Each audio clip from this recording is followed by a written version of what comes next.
good evening. It's a very late good evening here on the East Coast in the United States. And welcome to the International Great Black Read Aloud Day. We are on day 4, and the International Great Black Read Aloud Day is all about giving voice to words written by Black people from all around the world. And today, our topic is jazz and music. And so, two things that I love, along with a good book. And so, today, I get to mix the two of those with our selection for today, which is Music is History by Questlove. And so I am reading from my phone. And so you can see that this is the cover for Music is History. And I'm going to read. This is by Questlove.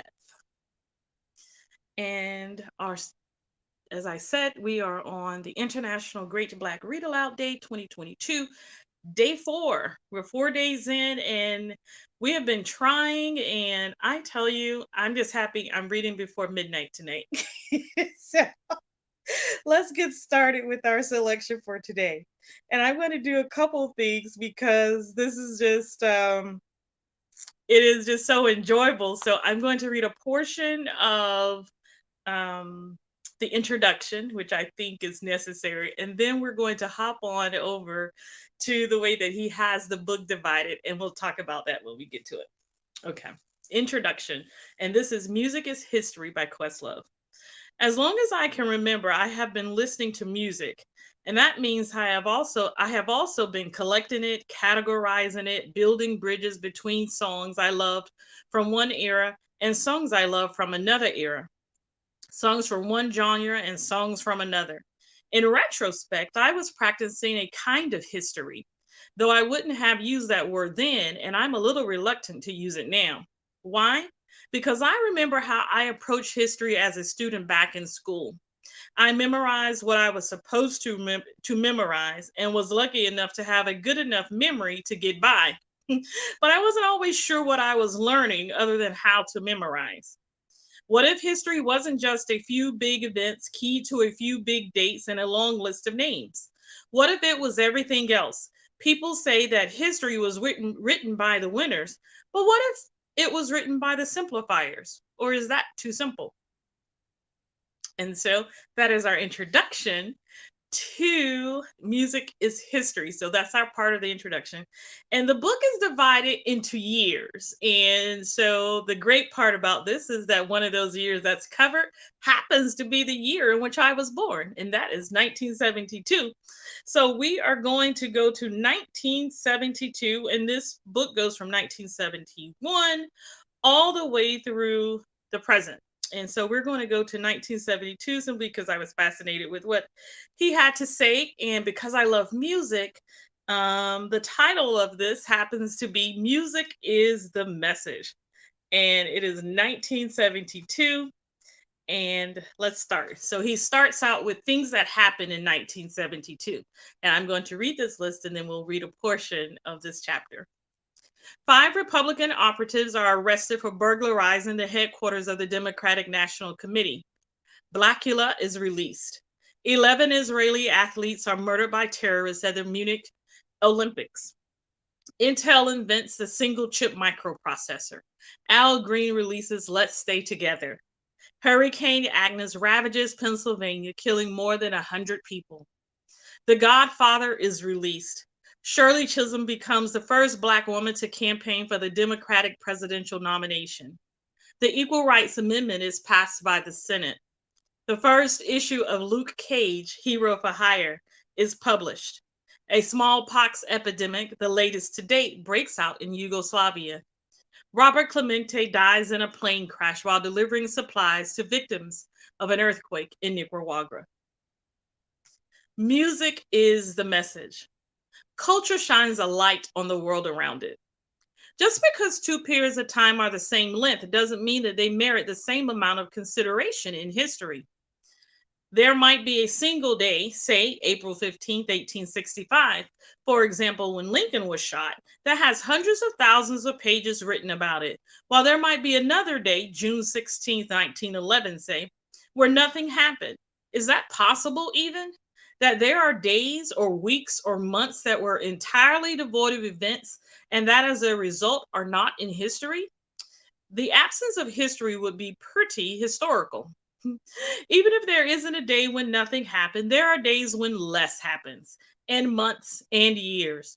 In our lifetime, some years seem absolutely packed with events. The year 2020 was one of those. And when people try to compare it to anything, they compare it to 1968. Those are the newsiest years, but they're not the longest. What's the longest? The longest year in history was 1972. And I must pause for the cause here and remind you that you can follow us online at Black Read Aloud. Okay.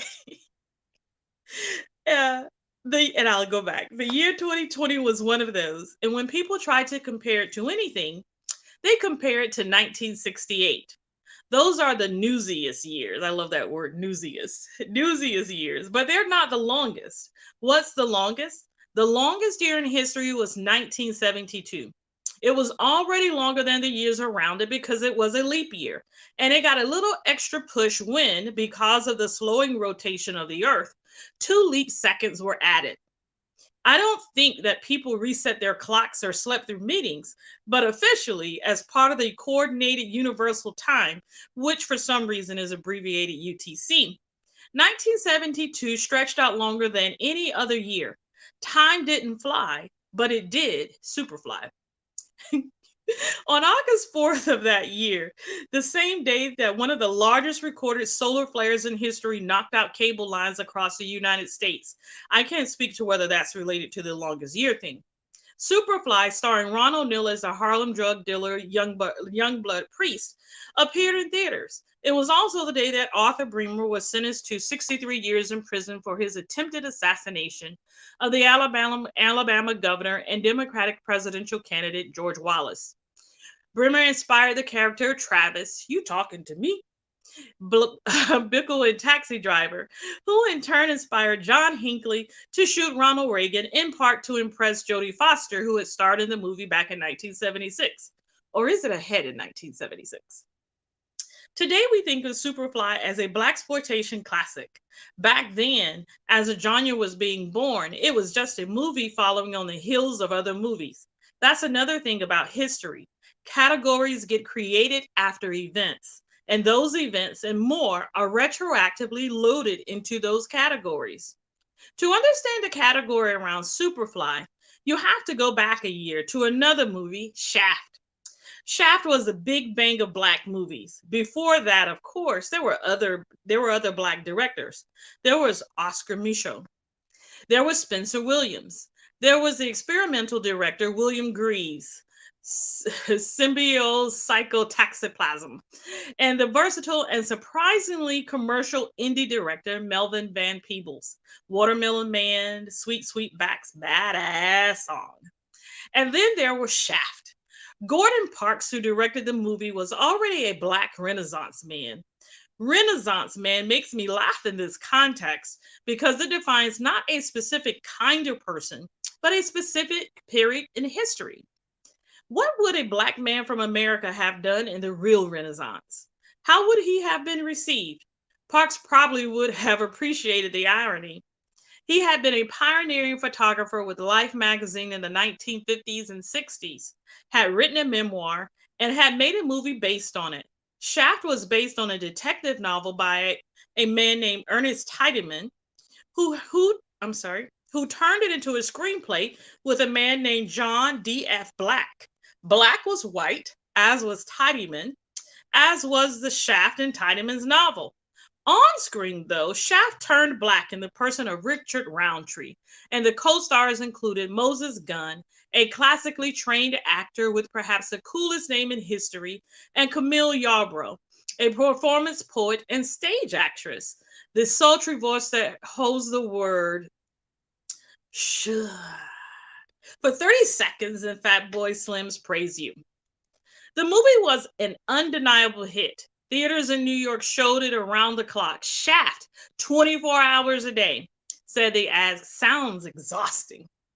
And then there was the soundtrack. Isaac Hayes had been one of the staples of the Memphis based Stax label for a decade. He did everything there. He was a session player, a producer, and with his partner David Porter, a songwriter who fed material to Stax's top acts. Toward the late 60s, the label went through changes. Otis Redding died in a plane crash. Atlantic took control of Stax. Hayes reemerged as a performer, and a specific kind of performer, delivering albums filled with long, orchestrated versions of pop songs like By the Time I Get to Phoenix and Walk On By. Not to mention originals like Hyperbolic Psychoblaxis. He was the label savior, and he looked like one. Forgive me. With it, we're gonna go back. Hyperbolic syllabic sequel. It's a little bit my glasses, so sequel del mystic. He was a label savior, and he looked like one with his big bald head, his big gold chains, and his big dark sunglasses. Hayes was actually considered for the Shaft, but instead he got the soundtrack gig. Based on the dailies that Parks was supplying, he wrote a number of the compositions, including a song called Soulsville and an instrumental called Ellie's Love Theme. The third piece was the Shaft theme. You know it, right? Who doesn't?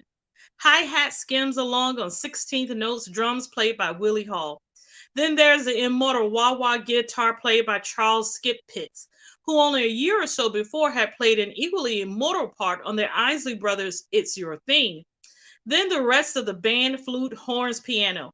It takes almost 3 minutes for any vocals, and they're more spoken than sung. The lyrics mostly just describe Shaft. After all, he's a bad mother. There, I said the unsayable after 5 decades of denial. And this is our selection for today, which is Music is History by none other than Questlove, which is truly, I'm on my phone because my tablet died the other night. um, and my books are packed up. So, due to a pending transition. And so I am reading a lot from my devices, which I don't mind because, that's, one of the things that I do. But I do like holding books in my hands. And so this, our delightful and funny read for tonight for jazz and music is History by Questlove.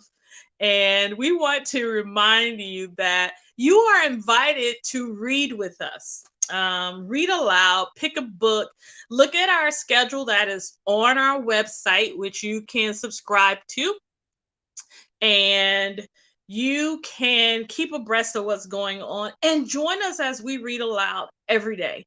We are reading, giving voice to words written by Black people all around the world. We have the rest of the month. We're only on day 4, and we're super excited about reading this month. Because we believe that literacy is a legacy, just as our partner does at Fresh Book Festivals. And so we want to encourage you to join in, like, share, subscribe to our YouTube channel, stay abreast of what's going on. We believe it's going to be a very exciting year of reading aloud because of you. And we want to thank you for liking and subscribing to our pages and to our social media. You are helping spread the word about literacy and helping to spread the word about all the wonderful books that are written by Black people in all kinds of genres of literature. And so we are so excited. Please keep sharing the good word and reading with us. We really want you to read. And so read aloud with us. Reading aloud is something very special. and I think irreplaceable in life. And so we will see you tomorrow for the International Great Black Read Aloud Day. And we have our next day up, and I'll put it up so that you're able to see it. And tomorrow is Purpose and Passion.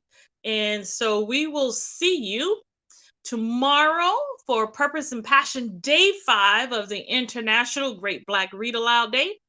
And I am convinced that I need a new pair of glasses.